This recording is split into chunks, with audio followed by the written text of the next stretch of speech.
பெங்களூருவில் உள்ள பரப்பன அக்ரகாரா சிறையில் முக்கிய குற்றவாளிகள் 20 பேர் கர்நாடகாவின் பல்வேறு பகுதிகளில் உள்ள முக்கிய சிறைகளுக்கு மாற்றப்பட்டுள்ளனர்.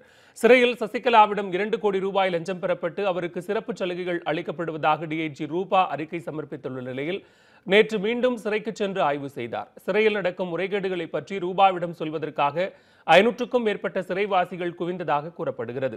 ராமமூர்த்தி என்ற சிறைவாசி தனது குறைகளை ரூபாவிடம் சொல்லிக் கொண்டிருந்த போது அங்கு வந்த சிறை கண்காணிப்பாளர் கிருஷ்ணகுமார் உள்ளிட்ட சில அதிகாரிகள் கைதிகளை வலுக்கட்டாயமாக அப்புறப்படுத்தியதாக தெரிகிறது.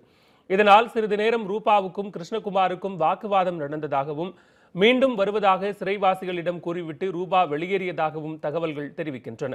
ஆனால் இவை அனைத்தையும் சிறை காவலர்கள் மறுத்துள்ளனர். சிறைத்துறை டிஜிபி சத்யநாராயணாவும் பரப்பன அக்ரகாரா சிறையில் ஆய்வு செய்தார். இந்நிலையில் தனது முதல் அறிக்கையின் மீது நடவடிக்கை எடுக்காதது ஏன் என்று 2வது அறிக்கையை உயர் அதிகாரிகளுக்கு ரூபா அனுப்பியுள்ளார். இந்த சூழ்நிலையில் பரப்பன அக்ரகாரா சிறையில் இருந்த 20 முக்கிய குற்றவாளிகள் கர்நாடகாவின் பல்வேறு பகுதிகளில் உள்ள சிறைக்கு மாற்றப்பட்டுள்ளனர்.